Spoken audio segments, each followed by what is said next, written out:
Oui, ça fonctionne. Alors, bonjour à toutes et tous et bienvenue pour cet après-midi. Alors, on va tâcher de ne pas vous endormir. Donc Mathilde Baron, je suis responsable du pôle accompagnement et coopération à l'agence l'agence culturelle Nouvelle-Aquitaine. Je travaille à Poitiers, donc sur une des 3 antennes qui vous ont été présentées ce matin. On reprend donc pour 45 minutes, comme disait Sylvain, avec 3 personnes qui vont intervenir. Je vais vous les présenter. On va creuser la question des risques physiques qui a été un peu abordé ce matin, mais là, du coup, on va, sous forme de discussion, apporter des éléments encore plus précis et puis discuter avec vous aussi sur ces questions-là en 4 points. Donc, la prise en compte des risques physiques pour les artistes, notamment les danseurs, dont le corps est l'outil de travail, à qui revient la responsabilité en cas d'accident. On va aussi aborder la question de l'état des lieux, de la prévention, l'engagement des corps et enfin les leviers existants ou à créer autour de ces risques. Nous sommes dans un centre chorégraphique national, donc l'intervention de cet après-midi concernera principalement les artistes danseurs. Nous aborderons aussi les spécificités du cirque, mais bien sûr ces questions peuvent concerner plus largement les artistes musiciens, musiciennes, comédiens, comédiennes. Et donc je vous présente les intervenantes. Agathe Dumont, qui est enseignante-chercheuse, danseuse, qui a mené et mène 2 projets de recherche sur les enjeux de santé dans les pratiques de la danse et en art du cirque. Tu pourras repréciser si besoin. Par ailleurs, elle développe un travail sur la prévention à travers notamment la mise en place d'entraînements quotidiens des danseurs. Et au départ, elle a suivi une formation en sciences humaines et sociales, puis un master en évaluation de la performance sportive. Et aujourd'hui, Agathe travaille plutôt du côté de l'accompagnement et de la pédagogie. Ça va. Christophe Debré, contrôleur de sécurité à la direction régionale des risques professionnels au sein de la CRAMIF, Caisse régionale d'assurance maladie, d'assurance santé Île-de-France. Voilà, équivalent des CARSAT en région. Nous avons quelques représentants de la CARSAT Aquitaine, je crois. Merci à eux d'être présents. Vous intervenez sur tout type d'activité sauf le BTP.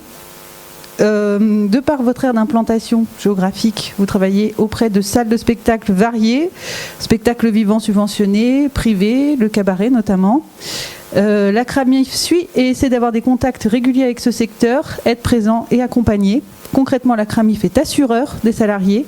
Leur mission est de se rendre dans ces établissements pour mettre en œuvre de la prévention des risques. De ce fait, Christophe rencontre essentiellement des salles, traditionnellement sur les questions de risque, notamment dans le cadre de la rénovation de salles. Toutefois, les TMS, donc troubles musculo-squelettiques, sont un des autres points d'entrée auprès de ce secteur. Voilà.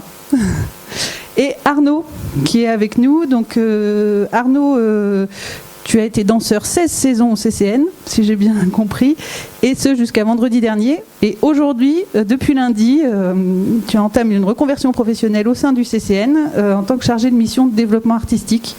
Donc à travers ton témoignage, nous aurons donc un témoignage de toi en tant que danseur permanent qui a vécu l'évolution de la prise en compte des risques aussi au sein du CCN et cette question de la reconversion professionnelle chez les danseurs. Voilà. Alors pour démarrer, je vais vous poser une question à tous les 3 et en premier lieu à Christophe. Pouvez-vous redonner un peu le cadre des questions de responsabilité? Qui est responsable lorsqu'un artiste se blesse?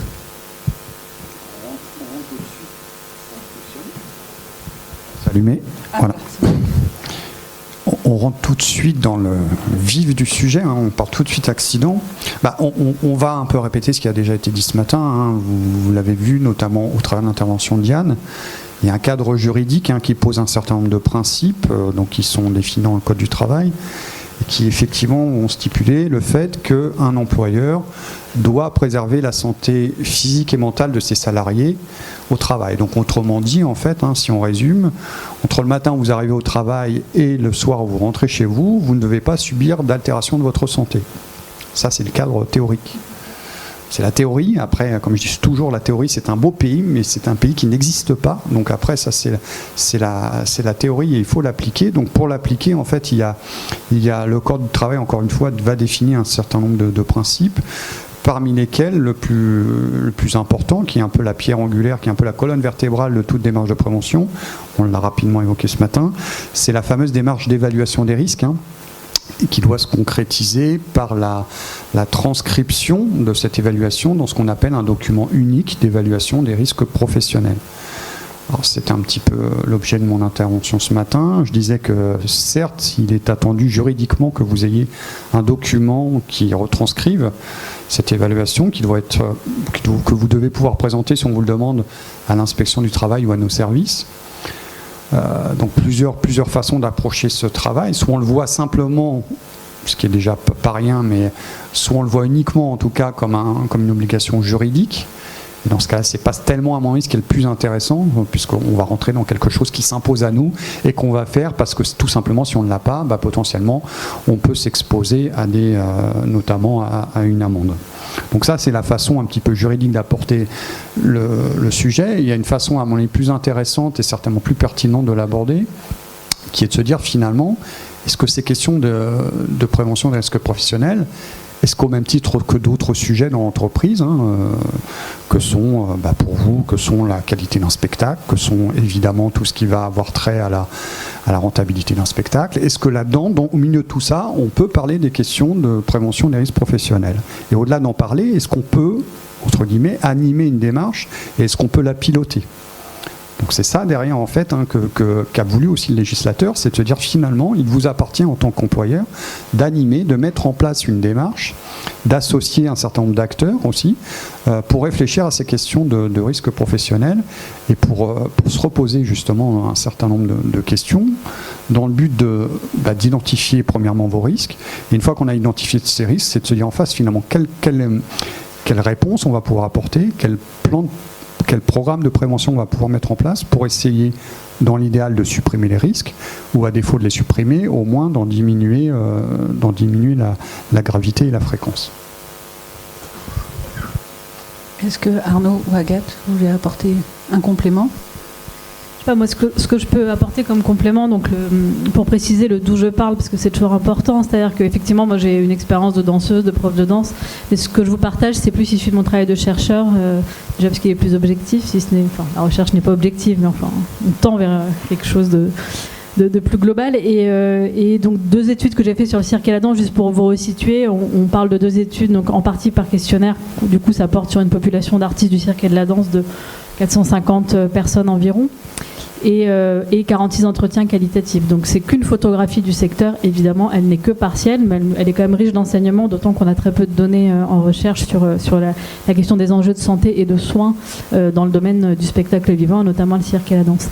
Donc ce qui ressort moi de mon travail, c'est que effectivement sur ces questions de responsabilité, c'est des phénomènes qui vont être très complexes où il y a énormément de facteurs, de ce qu'on va appeler d'effets de contexte qui vont jouer sur le qui va être responsable, notamment parce que ce qu'on va rencontrer comme situation sur le cirque et la danse par rapport au cadre que tu définissais, Christophe, c'est qu'on va avoir une partie du travail qui va se faire hors de tout cadre d'accueil, de cadre déclaré, donc de répétition dans un lieu défini, avec une déclaration de travail, avec un contrat, etc. Il y a toute une partie qu'on va appeler le travail invisible, dans lequel il peut y avoir des accidents, dans lequel il peut y avoir des blessures, dans lequel il peut y avoir des phénomènes. Donc là, on parle principalement des danseurs, ce qui n'était pas ton cas, Arnaud, qui sont non salariés. Alors vous aviez un cadre de travail régulier, donc c'est différent. Mais la plupart des danseurs, par exemple, je sais pas, si on parle d'entraînement régulier du danseur, on peut estimer que ça fait partie du travail du danseur. Il va aller s'entraîner, il va aller prendre un cours, par exemple. S'il y a accident, on n'est pas dans le cadre du travail. Donc du coup, tout ce qui est déclaration d'accident du travail, arrêt de travail, tout ça ne va pas du tout pouvoir s'exercer. Or, les conséquences sur l'exercice du métier vont être les mêmes. C'est-à-dire, si je me tords la cheville dans un cours de danse ou en spectacle, je ne pourrai plus pratiquer, c'est la même conséquence. Donc ça, c'est un des endroits importants qui, pour moi, est un endroit de frottement sur les questions des responsabilités. Et l'autre endroit que moi je note, c'est qu'effectivement, il y a l'accident, mais ce qu'on va constater chez les populations de danseurs et d'artistes de cirque, chez les artistes, on va dire, qui travaillent avec le corps, c'est qu'on a beaucoup plus en fait, de blessures chroniques que d'accidents. Et que ça, c'est très difficile à évaluer. Très difficile d'évaluer l'impact sur les pratiques et très difficile aussi d'évaluer les responsabilités. Quand c'est une blessure d'usure, quelle est la responsabilité? Parce que c'est le danseur qui a mal positionné son pied par rapport à sa cheville, par rapport à son genou. C'est quoi? Alors c'est le prof qui l'a formé il y a 15 ans, qui lui a jamais appris l'alignement. Enfin, Et du coup, il y a plein comme ça de phénomènes assez complexes sur les questions de responsabilité qui ne sont pas si simples à démêler, notamment quand, donc moi je me place du point de vue de l'artiste et de sa pratique, et du coup des conséquences de tout ça sur sa carrière, sur son métier. Moi, ça me fait penser à cette idée, et c'est exactement ce que tu dis, c'est que finalement, il y a aussi dans la façon que le danseur a de s'abîmer quelque chose de régulier, et puis il y a aussi toutes ces choses qui sont difficilement quantifiables, qui sont les bobos, qu'on va appeler comme ça, d'une manière un peu légère, c'est-à-dire bobo après bobo, bobo après bobo, et qu'en fait c'est ça aussi qui fait finalement une usure en fin de carrière, ou une usure après, dans le temps. Donc c'est aussi de savoir quelle est cette façon de prendre au sérieux cette façon de s'abîmer qui est régulière, un petit peu à chaque fois, et quel est l'accès aux soins. Est-ce que les danseurs, quels qu'ils soient, quel que soit leur statut, ont un accès à une rééducation qui va au bout, dans un cadre spécifique, dans un cadre un peu spécialisé? Est-ce que les danseurs ont accès à des soignants qui savent de quoi ils parlent? Parce que finalement, est-ce qu'on soigne une dame qui s'est tordue la cheville à la plage comme on soignerait un danseur qui est en train de s'abîmer à un endroit très spécial? Donc voilà, c'est ces questions-là que ça pose. Et encore une fois, tu avais raison de le rappeler. Moi, pour le coup, j'ai eu la chance de faire ma carrière. La chance, je sais pas, mais en tout cas, j'ai fait ma carrière dans un cadre extrêmement posé, encadré, continu. Et je crois que c'est ça aussi, et tu parlais du coup de l'entraînement quotidien du danseur qui est extrêmement important. Il y a aussi des intermittents qui ont finalement des grandes périodes de carence entre deux projets et qui en fait ont des moments de physicalité extrêmement importantes, suivis de quelques mois d'un grand silence corporel, et ça c'est une vraie question. Moi, pour parler de mon endroit, je sais pas pourquoi je me suis pas blessé en 16 ans, mais je dis aussi, et j'en suis absolument conscient, que en fait la régularité de mon entraînement m'a protégé face aux blessures. Et ça, c'est une vraie question de fragilité pour les gens qui n'ont pas un entraînement régulier. Tu avais un cadre de travail exactement, extrêmement fixe. Voilà. Ce qui n'empêche pas qu'au CCN, des gens qui ont le même cadre de travail que moi se sont blessés, et il y a des gros accidents. Il y a évidemment plein de facteurs dans la blessure. C'est très très compliqué, les facteurs de la blessure sont très complexes. Mais c'est une chose qu'on voit avec la crise, l'arrêt long de travail a été difficile pour la reprise pour nombre d'artistes, dont les danseurs. Les musiciens aussi, on l'a vu. Mais... Je vais juste faire un petit complément sur la question des risques, parce que je trouve que c'est une question intéressante aussi. C'est-à-dire l'évaluation des risques dans ces métiers-là. Donc là, ça peut être tous les artistes, notamment, mais comment est identifié le risque, et selon l'acteur en fait en question, donc le directeur de salle, le producteur, le chargé de diffusion, le danseur, le chorégraphe vont pas avoir la même appréciation du risque. Je vous partage juste une anecdote parce que je la trouve hyper intéressante. C'est des collègues du CEREP, l'université de Reims, qui ont fait une étude sur l'appréciation du risque dans le cirque. Et ils faisaient des entretiens d'explicitation. Ils avaient filmé des séances d'entraînement d'élèves et de profs en école de cirque. Ils faisaient des entretiens d'explicitation. Donc ils posent des questions et ils demandaient au groupe de profs, au groupe d'élèves d'arrêter la vidéo à chaque fois qu'ils identifiaient une situation à risque. Et la vidéo était arrêtée 15 fois plus par les élèves que par les profs. C'est-à-dire qu'en fait, la situation de risque n'était pas du tout identifiée de la même manière entre l'élève, donc qui est dans une situation aussi d'un rapport de pouvoir qui va être très très fort dans ces métiers-là, et le prof. Donc je trouve que tous ces paramètres-là, en fait, ils génèrent une complexité sur ces questions dont on traite. Donc c'est pas pour rien que ces questions-là ont du mal à émerger dans le secteur. C'est ce que j'appelle un peu moi le paradoxe du trapéziste, quoi. C'est-à-dire qu'aujourd'hui, on sait tout à fait protéger un trapéziste, on sait le harnacher à son trapèze, et on sait que si on le fait, par définition, il ne tombera pas. Pour autant, ça reste, je ne vais pas dire encore un tabou dans le métier, mais ça reste encore quelque chose qui n'est pas complètement intégré dans la façon de penser l'activité. Parce que le risque, en fait, dans l'art, d'une manière générale, l'art, c'est quelque part aussi s'affranchir des règles, et c'est aussi quelque part repousser la limite. Et donc, il y a toujours un peu ce paradoxe presque philosophique entre comment on peut concilier art et règles, en fait, finalement.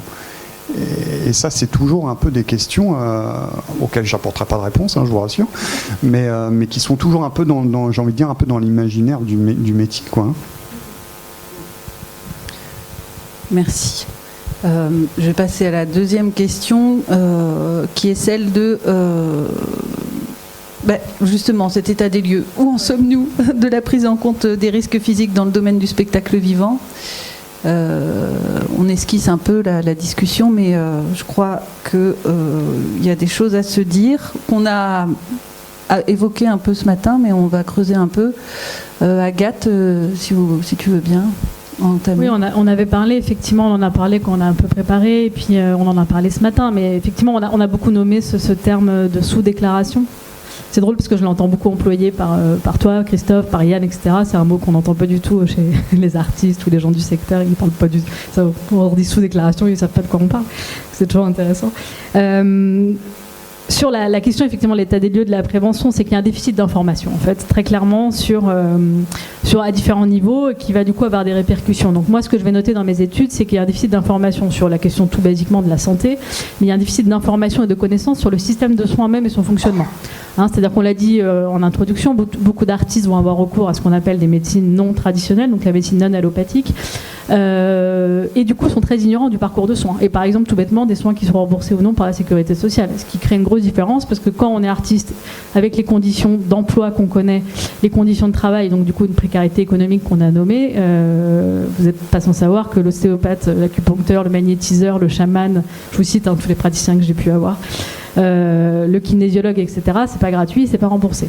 Donc du coup, c'est un poids économique qui est important, et du coup, il y a une méconnaissance du système de soins, de fait qu'on puisse accéder à un kinésithérapeute et que les soins sont remboursés, par exemple. Et notamment pour faire de la prévention primaire, ce qui pourrait aussi éviter un certain nombre d'accidents. Ce qui fait que de cette méconnaissance va effectivement découler aussi une méconnaissance du droit du travail, qui est très très forte, avec ce qu'on appelle donc ce phénomène de sous-déclaration. Alors par rapport à ce qui a été dit ce matin, moi je vais apporter un complément. Dans les études que j'ai menées, il y a plusieurs facteurs qui reviennent sur le fait de ne pas déclarer un accident du travail et de ne pas avoir recours à l'arrêt de travail. Alors il y a la raison économique qu'on a nommée, avec tous les problèmes liés au pôle emploi, d'indemnités journalières qui baissent, la baisse de salaire, etc. Ça c'est un facteur. Le facteur économique est certain, mais il y a quand même aussi donc, tout ce qui est lié à la symbolique du métier, donc la peur de perdre son emploi et la peur de disparaître du réseau, donc de plus être identifié comme il y a beaucoup de danseurs et d'artistes de cirque qui disent du coup j'ai été identifié comme un danseur faible, comme quelqu'un qu'on ne pouvait plus employer parce que je m'étais blessé. Donc si on cache la blessure, c'est tout le volet après qui va avec, de déclaration à la sécu, etc., qui s'effondre, parce qu'on cache, donc du coup on va pas apparaître comme un danseur faible, donc ça va être la peur de perdre son emploi, de sortir du réseau. Mais ce qu'on va aussi noter, qui à mon avis est intéressant et dont on n'a pas parlé, c'est qu'il y a quand même chez la population des danseurs, des artistes de cirque, une grande méfiance du corps médical et de l'institution de santé dans son ensemble. Ça, c'est un phénomène qui va aller jusqu'au refus de soins, donc refus de se soigner, qu'on va retrouver chez d'autres types de populations, notamment chez les populations assez précaires, qui a fait l'objet de nombreux travaux en anthropologie de la santé ou en sociologie de la santé, et qui conduit à des comportements effectivement de refus de soins, donc refus des examens ou de conflits médicaux très forts. Et le conflit médical, il naît souvent du fait que c'est une réalité, il y a un manque de connaissance des pratiques artistiques chez un certain nombre de médecins qui créent du conflit, parce que du coup, des danseurs qui sont envoyés trop tôt au travail, des danseurs... Et une méconnaissance aussi de quand un danseur dit « je ne peux pas m'arrêter », évidemment ça peut faire sourire, parce qu'à un moment donné, si vous avez le genou cassé, faut vous arrêter, vous n'avez pas le choix, mais le derrière « je ne peux pas m'arrêter », il y a une réalité aussi sociologique du métier. C'est-à-dire qu'en fait, c'est un métier où si on s'arrête, on disparaît. Donc il y a tous ces enjeux-là, donc ça va créer des conflits médicaux. Et puis ensuite, il y a, chez les danseurs et les artistes de cirque, on parle du corps sur cette table ronde, ils ont souvent une connaissance du corps et ce qu'on va appeler des savoirs implicites. Donc évidemment, ce n'est pas des savoirs médicaux, mais c'est la réalité qu'ils ont une connaissance fine de leur corps, parce que quand on travaille, Arnaud pour en témoigner, je peux en témoigner aussi, quand on travaille depuis 5 ans la danse tous les jours, on acquiert une connaissance implicite de son corps, une connaissance fine, empirique certes, mais qui est quand même une connaissance. Et cette connaissance, elle rentre parfois en conflit avec le discours médical.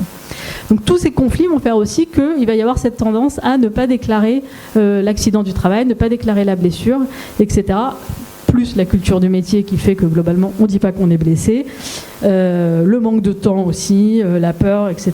Tout ça va faire que, en fait, il y a ce phénomène de sous-déclaration. Mais je pense qu'il ne faut pas négliger dans ce phénomène de sous-déclaration tout le rapport en fait au corps médical, au savoir du corps et tous les conflits qu'il peut y avoir autour de ça, notamment chez les artistes qui pratiquent le corps depuis de nombreuses années.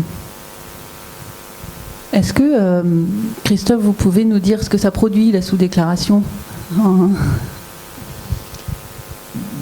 Par définition, c'est assez difficile de dire ce que produit quelque chose qui n'est pas montré, quoi. Enfin, ouais, c'est tout le paradoxe, quoi. Je ne sais pas, on peut imaginer, on peut faire des hypothèses. Moi, je peux aussi vous dire ce que certains me disent quand j'en rencontre, des salariés. Ce qu'on peut se dire, c'est que et je reboucle avec ce qui vient d'être dit, c'est qu'aussi à un moment, se confronter à un médecin, c'est peut-être dans l'imaginaire, c'est de se dire que finalement, le médecin, quelque part, on disait avant que le médecin décidait de l'aptitude au poste. Vous voyez ? Donc qu'est-ce que ça veut dire pour un danseur qui va voir un médecin si tout à coup le médecin lui dit, au vu de ce que au vu de mon analyse, au vu de mon diagnostic, je vous déclare inapte. Il y a un peu ça, c'est-à-dire que potentiellement le danseur va aller voir son médecin, si pour une raison ou une autre, encore une fois, je parle de croyance, je ne dis pas que c'est comme ça, là, c'est pas la réalité, mais le médecin prononce une notion d'inaptitude, c'est de fait se retrouver inemployable. C'est de fait, dans l'instant qui suit, devoir mettre fin à une carrière, à une passion. Et c'est faire quoi d'autre? C'est bien souvent, enfin, je pense qu'on ne démentira pas sur le sujet, mais un danseur ou un artiste d'une manière générale, il investit beaucoup de lui-même dans son métier. Il y a passé des heures. Il y a toute la partie visible, le temps du spectacle, mais aussi toute la partie cachée, le temps des répétitions, le temps de l'apprentissage. Ça, c'est invisible pour le spectateur. Pour autant, ça fait aussi partie du métier. Et là, quand on dit un danseur, tu es plus apte ou tu n'es pas complètement apte, ça veut donc dire je scie la branche sur laquelle je suis assise, quoi. Je renvoie l'image de moi comme n'étant plus employable. Autant si vous êtes dans l'industrie, si vous retournez voir votre employeur, si le médecin prononce une aptitude avec des restrictions en disant, je ne sais pas, dans tel atelier, vous ne pouvez plus porter des charges supérieures à 5 kg, imaginons. Bon, en regardant le poste de travail, on va peut-être pouvoir trouver des adaptations pour que le salarié continue à travailler. Dans la danse, je vais prendre un exemple pour que ça parle à tout le monde, mais si vous pouvez plus lever la jambe, vous pouvez plus lever la jambe, quoi. Et donc dans ce cas-là, c'est votre métier lui-même qui est remis en cause. Et là, on peut pas trouver d'aménagement, quoi. C'est pas oui peut-être, c'est oui ou non. Et c'est en ça où quelque part ça renvoie un petit peu, et je pense que ça fera aussi la transition sur la suite. Ça renvoie un petit peu au sportif, quoi. C'est-à-dire qu'il faut être quelque part en pleine possession de ses moyens pour faire ces métiers-là. On ne peut pas être à moitié. Il faut être, quand le rideau se lève, il faut envoyer tout ce qu'on a. Et d'ailleurs, souvent, la mise en scène fait que, et le spectacle est fait pour que, justement, on soit presque dans la performance et dans la démonstration de la performance aussi. Et ça va d'ailleurs, là je fais une petite aparté, ça va d'ailleurs pour moi c'est assez difficile à appréhender ces métiers-là. Parce que je vous l'ai dit d'ailleurs, et je vais me contredire, faire de la prévention, c'est avant tout s'intéresser au collectif. Quand on est face à des danseurs où l'outil de travail est son corps, forcément ça nécessite de se repositionner et de réinterroger ce paradigme-là, quoi. Forcément, à partir du moment où le corps devient un outil de travail, forcément il va falloir s'intéresser à l'individu et donc à son accompagnement. Et aussi ça va nécessiter de s'intéresser, on a parlé d'accompagnement médical, ne plus voir le médecin que comme un intervenant en cas de problème de santé, mais aussi comme un acteur qui va permettre d'accompagner le danseur dans sa préparation physique. Le médecin devient presque un outil de prévention et puis un outil de réparation. Vous voyez, là aussi il y a un peu un changement de paradigme. C'est que les professionnels de santé deviennent des aides, des appuis sur lesquels on va pouvoir compter pour essayer d'entretenir cette santé le plus longtemps possible. Arnaud, en fait, ça m'évoque toute cette question-là de la prise en compte des risques physiques et l'état des lieux. Enfin, on tourne un peu autour à travers notamment votre intervention, c'est anticiper la reconversion professionnelle. Donc du coup, vous, dans votre parcours, c'est quelque chose qui était évident, qui s'est fait au sein du CCN. Ouais. Je vais voir. Juste pour faire une mini-digression très courte. Moi, quand j'étais dans une école de danse, j'avais 11 ans en banlieue parisienne, j'avais un professeur de danse qui était une bonne professeure de danse, je pense, mais néanmoins, un jour je suis rentré, il y avait un tableau, il y avait écrit « On danse toujours en ayant mal quelque part ». Et du coup, je ne sais pas pourquoi c'était écrit là. Est-ce parce qu'il fallait que je l'intègre absolument et me dire qu'en fait la douleur allait faire partie de. Mais c'est donc très intéressant. Ça met en lumière en fait cette idée de se dire qu'en fait, est-ce qu'un danseur s'arrête dès qu'il a mal? Est-ce qu'un danseur va consulter dès qu'il a mal? Est-ce qu'un danseur fait avec? Est-ce qu'un danseur se sent un petit peu super puissant? Il y a un truc un peu jupitérien dans cette façon de prendre son corps et de se dire qu'il sait mieux. Mais on va parler peut-être plus tard de ça quand on va parler peut-être de l'accompagnement des équipes médicales qui peuvent être mises en place. Et nous, on a une expérience qui est assez forte au sein du CCN. Mais en tout cas, voilà. Qui sera, juste pour éclairer, qui sera présenté en fin de journée avec mais le mon Dance point de vue Living Lab. d'artiste de ce côté-là, parce que moi je suis rentré au CCN, je veux pas trop m'éloigner de votre question, mais moi je suis rentré au CCN avant que cette équipe médicale soit mise en place, et donc j'ai vu l'évolution et j'ai vu ce qui s'est passé. Ce que je trouve formidable, et c'est ce que tu disais, c'est qu'en fait le médecin devient également un outil d'objectivité. C'est-à-dire qu'en fait, en lui donnant du pouvoir, en lui donnant une vraie complicité avec l'équipe artistique, la direction artistique et cette équipe médicale, c'est-à-dire que quand le médecin du sport dit il ne peut pas continuer à danser, elle ne peut pas continuer à danser, c'est dangereux pour elle, c'est dangereux pour lui, on va trop loin. Là, tout d'un coup, c'est une sorte d'objectivité. C'est pas le danseur qui va voir son directeur ou son chorégraphe et qui lui dit j'en peux plus. Donc en fait, on arrive de cette manière-là en fait à évacuer cette culpabilité qui est, et vous l'avez très bien décrit, il y a une forme de médiation en fait. Une sorte de médiation, et surtout mais une sorte de médiation objective qui est nécessaire dans un secteur qui est tellement subjectif, dans un rapport au corps qui l'est tellement, et où en fait, quelle est notre résistance à la douleur? Quelle est ma résistance à danser avec un ménisque abîmé ou pas? Il y a toujours des histoires, de gens qui parfois aussi appartiennent à un temps un peu révolu, qui disent moi j'ai dansé sans ménisque. Je vois pas où est le problème. J'ai fait ma carrière sans ligament croisé.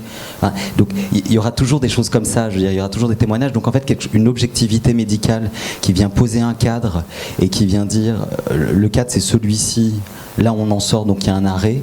C'est extrêmement important. Mais pour ça, il faut créer une relation de confiance, qui ne soit pas une relation d'autorité, mais une relation de confiance, une relation de complicité entre les directions et entre les équipes médicales, et qui, je crois, apporte énormément aux danseurs, et psychologiquement et physiquement. Pardon pour cette digression. Mais pour la reconversion, oui, moi, ma reconversion, j'ai eu la chance de la faire au sein de la famille que je me suis choisie.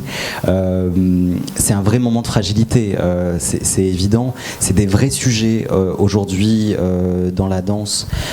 J'en parlais avec Laurent Vinogier l'autre jour. C'est vraiment un sujet au ministère de la Culture qui est extrêmement d'actualité. Je pense que c'est un sujet face auquel on a pris énormément de retard, donc qui émerge avec un peu d'urgence, mais il y a autant de reconversions qu'il y a d'individus, c'est naturel, c'est difficile de placer un cadre, c'est difficile de normer, néanmoins il y a un vrai travail d'accompagnement à faire, de formation. Moi, je parle de mon endroit, j'ai été extrêmement bien accompagné.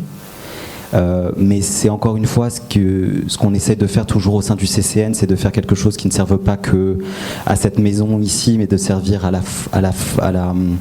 finalement à tout le milieu professionnel, et que ce soit quelque chose de généreux qui puisse servir d'exemple.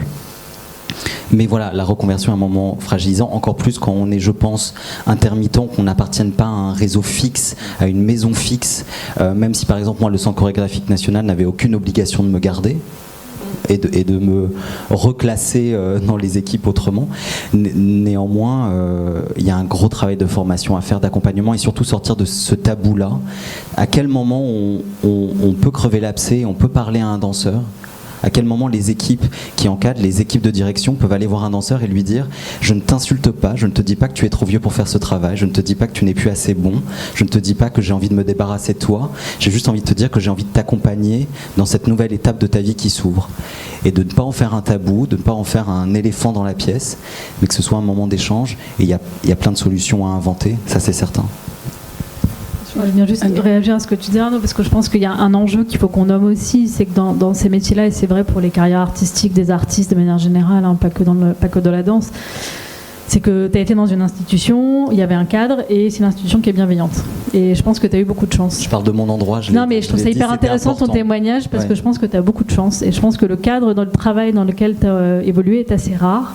Et que même chez les danseurs qui sont en institution, il y a parfois des ruptures qui sont violentes, des arrêts qui sont liés à des reconversions, des blessures qui peuvent être très violents, des rapports qu'on sait violents, avec des rapports de domination très forts dans ces secteurs-là, avec dès la formation en école, des pressions qui sont mises sur les corps, sur la performance extrêmement élevée, et que tout ça c'est à déconstruire. C'est-à-dire qu'en fait fait, c'est à partir aussi, alors ça va passer par la formation. Moi, j'interviens beaucoup en école supérieure et c'est un long travail pour faire comprendre qu'en fait, faire travailler des jeunes de 10h du matin à 20h le soir, le corps, c'est trop.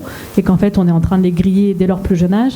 Donc c'est toute une culture aussi de ces métiers-là à revoir, qu'en fait, l'ultra-performance, la surenchère de compétition aussi, la compétition qu'on instaure entre les artistes interprètes. Donc c'est beaucoup de mythologie à déconstruire, une mythologie autour du corps sportif aussi, le danseur est un sportif, hein, mais pour autant il ne faut pas non plus l'assimiler à un sportif de haut niveau, parce que justement sinon on l'assimile à tout ce qui est la compétition. Et aujourd'hui un danseur, je pense au cas des femmes enceintes par exemple, il y a eu des histoires de femmes qui ont été renvoyées de ballet parce qu'elles étaient enceintes, etc. Les femmes enceintes ont beaucoup de mal à trouver leur place dans des compagnies. À quel moment est-ce qu'une femme enceinte ne peut pas danser sur un plateau? J'ai fait la danse contemporaine en compagnie pendant 10 ans, la plupart des pièces je pouvais les danser en étant enceinte, hein. Il n'y avait aucun problème, ça nécessite des adaptations. Donc c'est aussi des mentalités qu'il faut faire changer. Un danseur handicapé, un danseur qui a une blessure, en fait il peut faire des choses. Parce qu'en fait il n'est pas aux Jeux Olympiques en soi à la perche, c'est pas ça dont on parle d'une discipline artistique. Pourquoi est-ce qu'aujourd'hui le secteur n'est pas prêt aussi à accueillir ces problèmes-là, à s'adapter, à penser différemment? Donc ça va aller à partir de la formation, ça demande de l'accompagnement, ça demande des dispositifs institutionnels aussi qui sont viables, avec de l'accès à des dispositifs de reconversion, à des dispositifs de soins, et ils existent. Simplement, les artistes se saisissent très peu de ces dispositifs, hein. Il y a pas mal d'études sociologiques qui ont porté sur l'usage des dispositifs par les artistes, et ils s'en saisissent très peu. Pourquoi? Donc c'est des cultures de métier, c'est des formations, mais c'est aussi le rôle de l'institution de se rendre accessible aux artistes pour qu'ils s'emparent de ces dispositifs-là qui peuvent les aider. Donc voilà, il y a beaucoup. Ce que j'essaie de dire à travers ça, c'est que je pense que malheureusement, il y a un gros travail de changement aussi des structures profondes de ces métiers-là à opérer, et qu'il est lent, qui commence à émerger dans le cirque et dans la danse, mais qu'il est lent. Et que ça va passer par la formation. On l'évoquait, c'est un des enjeux fondamentaux, hein, évidemment. Alors justement, c'était ma question suivante sur cette notion. On dit souvent effectivement que les danseurs, et notamment les danseurs de ballet, sont des athlètes de haut niveau, et du coup on en a discuté. Arnaud, tu as des choses à dire par rapport à ça et sur la prise en compte de l'intensité de ce travail sur les corps? Les danseurs de ballet, et pas que, il y a de la danse contemporaine qui est d'une physicalité, enfin je veux dire, et c'est toujours difficile, c'est toujours un débat même interne qui est difficile de savoir. Enfin, moi, si demain à la sortie d'un spectacle on venait me voir et on me disait quelle performance, j'avais le sentiment d'être passé à côté d'un truc, ou en tout cas que j'avais fait passer les gens à côté de quelque chose. C'est-à-dire qu'en fait, il y a presque il y a quelque chose d'admirable dans la performance, et que le spectateur admire. Donc il y a quelque chose qui booste le danseur aussi dans son ego et dans sa représentation en fait d'une certaine physicalité.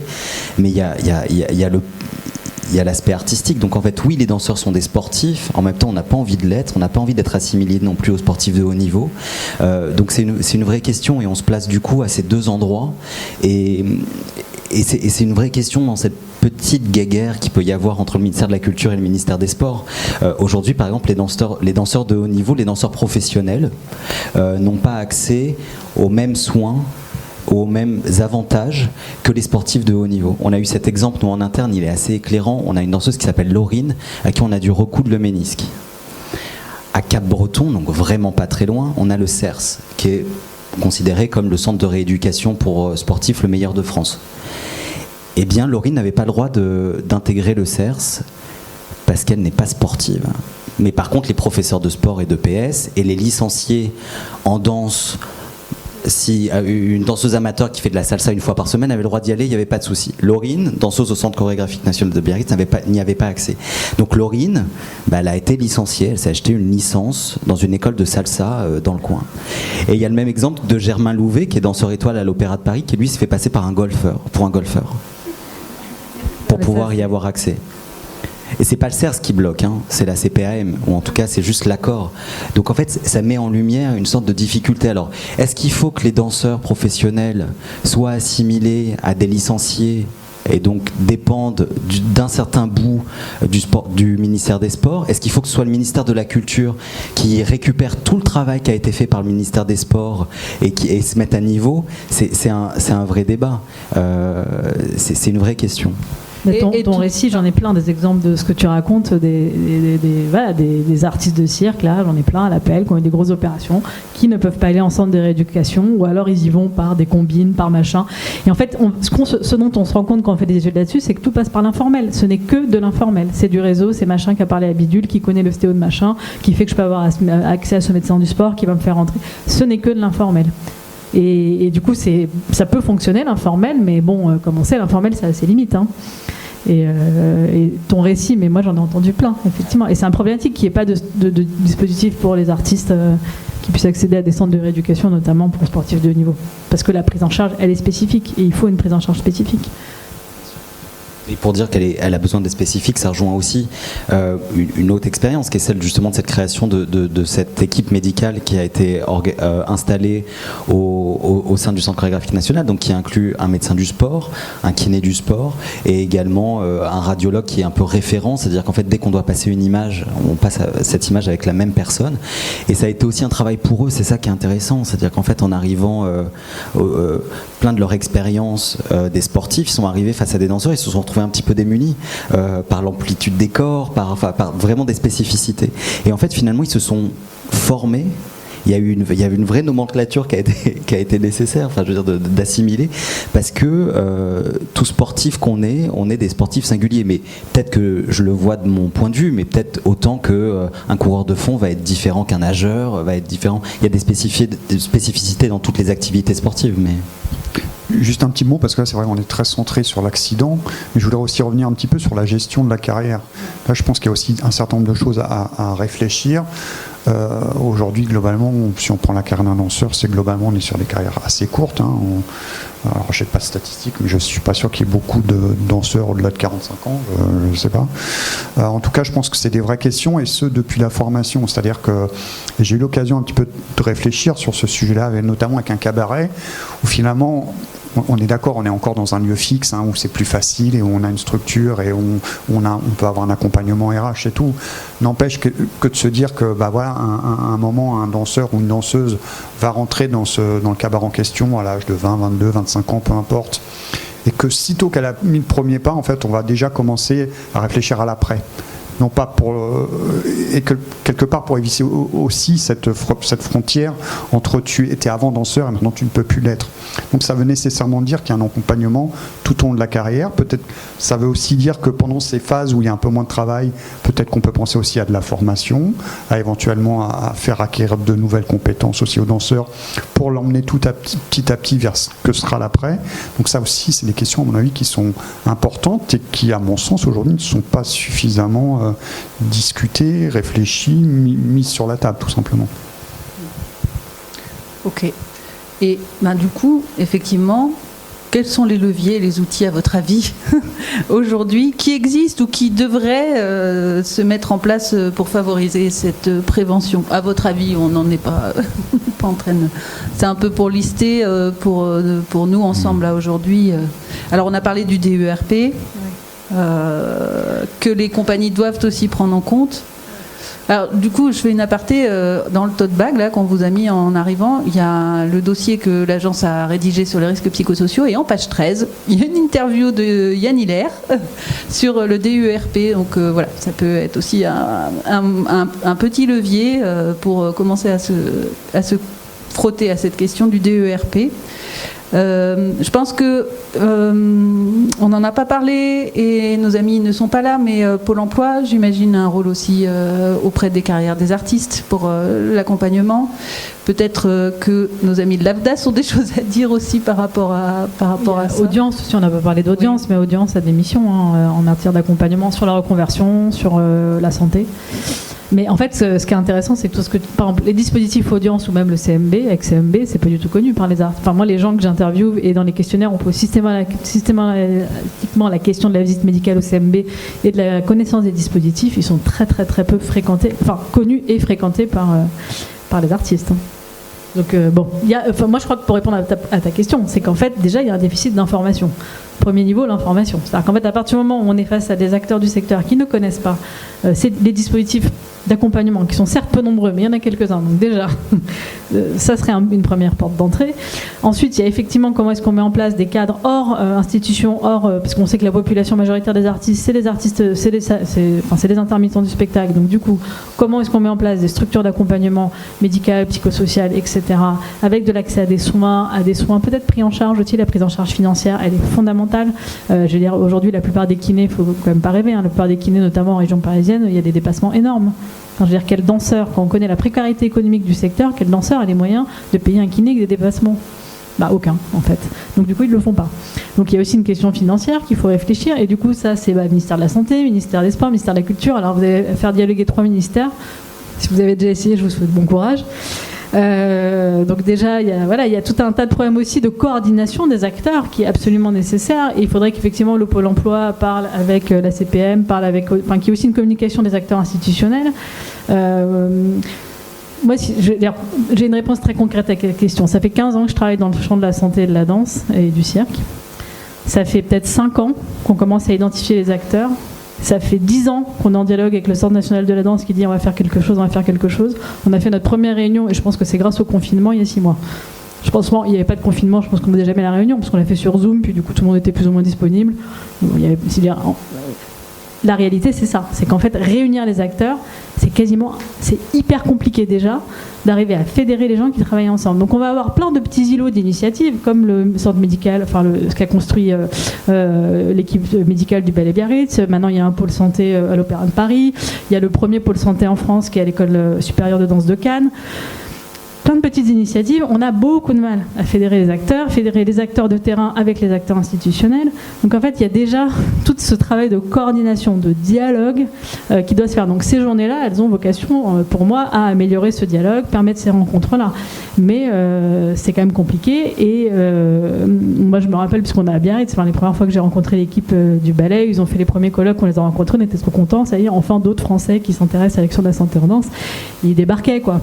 Ils débarquaient complètement, c'est-à-dire qu'effectivement ils venaient du milieu du sport, la danse c'était un autre monde, et ils se forment, en fait comme tu dis, ils se sont formés sur le tas, et aujourd'hui c'est super parce qu'ils peuvent être moteurs aussi de nouvelles dynamiques. Du coup ces processus lents, l'écoute des acteurs, elle est quand même très complexe. Les écoles de danse, c'est quasiment très difficile de leur faire installer des modules santé, etc. Les employeurs, alors pas les employeurs, c'est pas les employeurs, mais les structures qui accueillent des spectacles, aller discuter avec un programmateur, de lui dire, en fait là, programmer cet artiste de cirque qui fait de la sangle, ou physiquement c'est hyper compliqué, hyper dur, 10 dates de suite, c'est lui faire prendre des risques. Mais en fait, il en a rien à faire. Moi, j'ai une directrice d'un cirque, d'un pôle cirque national, je ne dirai pas son nom, un artiste qui en spectacle se baisse, se fait les ligaments croisés, rupture des ligaments croisés, c'était la 2e fois. Le lendemain, elle est allée voir les parents, c'est un cirque familial, elle leur a dit, et du coup, ce soir, vous jouez ? Non, en fait, parce que, 1, il n'est pas remplaçable, 2, il y a mon fils qui est à l'hôpital et qui va se faire opérer pour la 2e fois. Donc non, on ne va pas jouer. Ah ouais, non, mais c'est pas possible, en fait. Donc en fait, c'est aussi tout ça, en fait, le problème.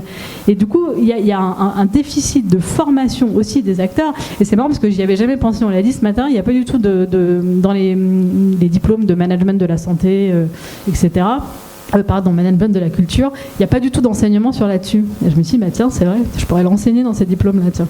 Ça me ferait un boulot en plus. Mais parce qu'en fait, c'est vrai, je pense qu'il y a un déficit aussi de formation sur ces enjeux-là. Et après, moi, ça me fait rire quand il y a des directeurs de structures publiques qui sont là. En fait, moi, ça me met économiquement en difficulté. Si vous ne jouez pas ce soir, écoute, baisse ton salaire, et puis les artistes pourront peut-être ne pas jouer ce soir. On peut peut-être envisager aussi des choses comme ça. On parle d'argent public. Donc à un moment donné, on parle d'argent public, et on ne va pas protéger les artistes, alors que c'est aussi de l'argent public qu'on doit soigner, prendre en charge, etc., a posteriori, alors que si on faisait de la prévention primaire, et si on évitait les risques, mais en fait, concrètement, ça coûterait moins cher. Donc du coup, c'est quand même aussi compliqué dans le personnel des structures publiques de changer aussi cette mentalité de on joue le tout pour le tout. Alors après, il n'y a pas que les responsables, les artistes ont aussi beaucoup un discours moi j'ai beaucoup dans les entretiens de discours sur pourquoi est-ce que tu as dansé blessé, joué blessé. C'est beaucoup aussi les questions de responsabilité individuelle. Je ne vais pas mettre en danger le groupe et mettre tout le monde au chômage. Moi, j'ai beaucoup ça. Non, parce que si on annulait la date parce que je me suis flingué le genou, je mets toute l'équipe au chômage. Donc moi, je ne peux pas prendre la responsabilité en tant qu'individu de mettre le groupe en difficulté. Donc du coup, tout repose sur l'épaule de l'artiste. Évidemment, il n'annule pas la date, il danse avec une entorse, et puis... Après, ça a des conséquences. Du coup, moi, je trouve que ça fait aussi bien le lien entre ces questions justement de risques psychosociaux et d'accidents de travail. Enfin, ouais, il y a toujours quand même cette question de l'individu par rapport au groupe, et tout ça, c'est très lié en fait. Après, moi, pour répondre à votre réponse, je pense que ça va nécessiter forcément un peu que le métier s'empare de ces sujets-là, se forme sur ces questions de prévention des risques, se professionnalise, certainement forme aussi des relais, parce qu'on l'a vu, la plupart sont des petites structures qui ne pourront pas de toute façon avoir en interne un référent en prévention, appelons-le comme on veut. Donc ça nécessitera certainement d'avoir des moyens mutualisés qu'on met à disposition de la profession.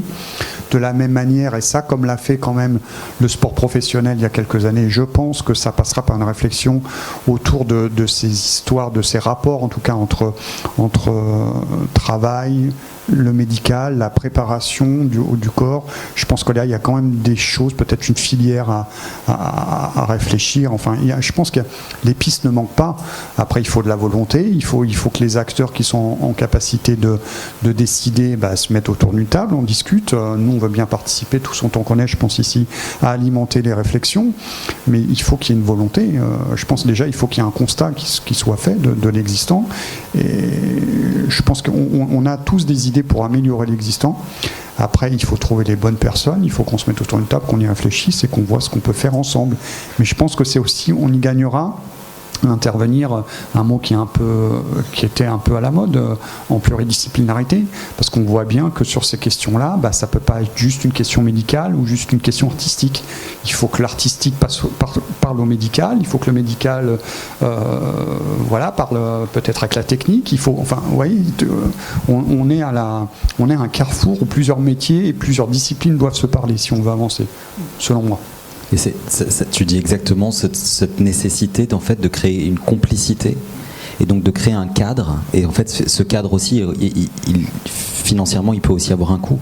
C'est-à-dire qu'il faut savoir que les directions des structures, en fait, de créer le cadre pour avoir un kiné à demeure ou pas loin, d'avoir un médecin référent qui dégage du temps pour tout d'un coup en fait venir, être là, être présent, suivre le quotidien, je crois que c'est ça aussi. Nous par exemple pour tout dire, on a beau avoir mis tout ça en place, on n'arrive pas à zéro blessure, on a des grosses blessures parce que c'est une danse extrêmement physique et qu'il y a des blessures en plus qui émergent et qui sont héritées d'un passé, enfin qui échappent, qui sont l'histoire de chacun. Mais moi, la différence que j'ai vue, c'est que avant que tout ça soit mis en place, je pouvais avoir mal à la cheville une semaine de suite et de me dire qu'est-ce que je fais ? Est-ce que vraiment j'essaie de trouver un médecin ? Là, je réfléchis même pas. Je prends mon téléphone, je téléphone à Aurélie Juré, je lui raconte ce qui m'arrive. Elle me dit je te vois cette semaine, on fait une image dans 3 jours. Enfin, je veux dire, c'est juste de créer un cadre qui en fait facilite le danseur vers le soin. Mais la zéro blessure, je pense que c'est une utopie. Après, quand on parle de coût, parce qu'il y a quand même une notion d'argent derrière, il faut aussi aller creuser, de voir ce que coûtent justement ces fameux accidents de travail. Même s'ils sont sous-déclarés, en tout cas certains pour ceux qui sont déclarés, ou les maladies professionnelles, on se rend compte qu'on est sur des coûts très très importants. Donc parfois, plutôt que d'utiliser cet argent à réparer, on va dire, on pourrait certainement imaginer comment on pourrait utiliser cet argent pour faire justement entre guillemets de la vraie prévention, donc celle qui permet de ne pas arriver jusqu'à l'accident. Mais là, ça veut dire aussi aller regarder un peu, j'ai envie de dire le modèle, quoi, hein, regarder un peu statistiquement qu'est-ce qui s'y passe, quels sont les coûts en jeu, quel nombre de jours d'arrêt ça occasionne, si mon danseur ce soir est arrêté, est-ce que je peux ouvrir le rideau ou pas le rideau, il y a des coûts directs, il y a aussi des coûts indirects. Qu'est-ce qui se passe si je ne peux pas ouvrir le rideau, si je ne peux pas vendre de billets. Enfin, il y a tout ça un peu en mettre en perspective, je pense. Ok, merci. Alors, l'heure tourne très très vite. Est-ce qu'il y a quelques questions toutefois dans la salle pour nos invités ? Oui, il y a une question. Il n'y a qu'une question. Merci. Donc c'est Yann Hilaire, Thalie Santé. J'aimerais creuser, Arnaud, ce que tu disais sur le débat que vous avez sur le statut de sportif de haut niveau. Parce que pour moi, venant justement aussi du milieu du sport et accompagner un peu de sportifs de haut niveau, il y a tout un tas de parallèles et surtout l'encadrement derrière qui me paraît être nécessaire. pour ce que je commence à comprendre des métiers de la danse, des circassiens, voire même de certains musiciens, ainsi de suite. Et je ne comprends pas aujourd'hui où se situe le problème de l'accès à ce statut de sportif de haut niveau dans vos métiers artistiques. Je crois qu'il y a une réticence déjà interne, c'est-à-dire qu'il y a des chorégraphes et des directeurs de ballet et des danseurs qui n'ont pas envie d'être assimilés sportifs. Et c'est presque un peu, c'est un positionnement à ce niveau-là. Donc je me répète, est-ce que c'est à nous de nous approcher des sportifs de haut niveau? Est-ce que c'est au ministère de faire l'équivalence? Mais c'est une vraie question. Séverine, elle a vraiment une expérience. Je pense que ça peut être intéressant de l'écouter sur ce sujet, parce que Séverine a vraiment accompagné les danseurs dans tout ce chemin pour le soin au niveau de grosses blessures, et elle a une vraie expérience. Merci Arnaud. Oui, donc au CCN, on a mis en place ce staff depuis une dizaine d'années. Donc c'est vrai qu'au départ, on était dans l'évaluation des risques, et aujourd'hui, on se retrouve dans une très très très très grande prévention. Donc tout le ballet est adapté en fonction de cette prévention des danseurs. Exemple, on a 22-23 danseurs permanents. Les spectacles de Thierry, c'est 20 danseurs. Parce qu'on sait qu'on en a toujours 2-3 qui peuvent être potentiellement en arrêt maladie. Les maîtres de ballet sont totalement en reconfiguration, tout comme les danseurs savent qu'ils peuvent prendre la place d'un de leurs collègues haut la main. Pour revenir à cette question-là, c'est vrai que le cas de Laurine a été important chez nous, puisque en effet ce CERS est à côté de chez nous et on n'y a pas accès. Et en remontant, en creusant avec Laurine, en essayant de chercher pourquoi, donc la première réticence en effet c'était la CPM, et la deuxième on est remonté jusqu'à tout en haut de la fédération de danse. Et en fait c'est un problème de licence, tout simplement, et un problème en effet donc les danseurs, la fédération de danse est affiliée au ministère des Sports, et nous, nos danseurs sont affiliés au ministère de la Culture. Donc c'est une vraie dichotomie entre les deux. Et il faudrait pouvoir, par exemple, créer au sein de la fédération de danse, puisque la licence qui permet l'accès au CERS, c'est la licence 1, c'est la plus élevée, c'est-à-dire compétiteur. Il faudrait que soit ajoutée une licence professionnelle. Je pense que ça solutionnerait beaucoup de choses, et ce qui nous permettrait d'avoir cet accès santé au parcours de soins santé dont bénéficient les sportifs de haut niveau. Parce qu'il y a un autre parallèle qui a été fait pendant le Covid, c'est que nous, tous nos protocoles sanitaires sont des protocoles sanitaires des sportifs de haut niveau. Et le décret de juin 2020, on a bataillé pour pouvoir recommencer à danser, et c'est remonté jusqu'au ministère de la Culture en ajoutant juste 4 mots qui nous permettaient de redanser et qui nous permettaient d'être qualifiés comme des sportifs de haut niveau et de pouvoir appliquer les mêmes protocoles. Et c'est par le fait qu'on a un médecin du sport qu'on a pu prendre les protocoles sanitaires du BO et les appliquer au ballet et pouvoir redanser. Donc c'est remonté jusqu'à l'ARS, ça a été un vrai travail individuel, forcément, pas national, mais qui par ce changement de 3-4 mots au niveau du décret national nous a permis de recommencer à travailler. Mais il y a une vraie friction là entre qu'est-ce qu'un sportif de haut niveau, ou en tout cas nous la question qu'on a, c'est est-ce que nos danseurs professionnels, qu'ils soient intermittents ou qu'ils soient dans n'importe quelle compagnie, à partir du moment où ils sont artistes, danseurs, circassiens ou autres, parce que ce sont des métiers sportifs, pourraient juste par la fédé de danse avoir une licence professionnelle artiste qui permettrait d'avoir accès à ce parcours de soins. C'est une des propositions qu'on fait et qu'on analyse, parce que peut-être que ça solutionnerait plein de choses. Après, pour juste rebondir sur ce que tu disais, Yann, il y a quand même 2 aspects dans ce que vous dites. C'est qu'il y a la question institutionnelle, il y a la question pratico-pratique des ministères, des licences, etc. Et après, la question des identifications professionnelles. C'est-à-dire que les danseurs, dans leur discours, comme tu le disais Arnaud, peut verbaliser une forme d'identification à la figure du sportif de niveau et à la figure de l'athlète.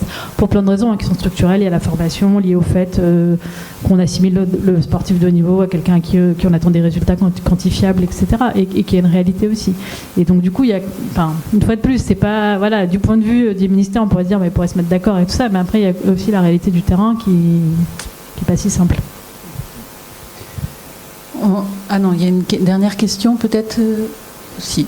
C'est pas tout à fait une question, c'est un peu une précision. C'est que moi j'ai vécu les premières grèves qu'il y avait avec le diplôme d'État pour qu'on ne soit pas assimilé à jeunesse et sport. Et en fait, il y a aussi un enjeu qui est très très fort, et qui est que les sportifs, s'ils nous donnent ce statut, ils veulent pouvoir l'enseigner eux. la danse. Et c'était bien leur objectif de vouloir qu'on ait un tronc commun dans cette formation avec les sportifs et qu'après on puisse avoir une spécialisation. Ce à quoi se sont fortement opposés toute la profession. Donc ça, c'est un héritage de ça aussi. Et donc comment vous pouvez pas avoir le beurre et l'argent du beurre. Soit vous êtes sportif et ok, et c'est bon, et puis sinon vous voulez pas l'être, débrouillez-vous quoi. Il y a aussi de ça. Hein.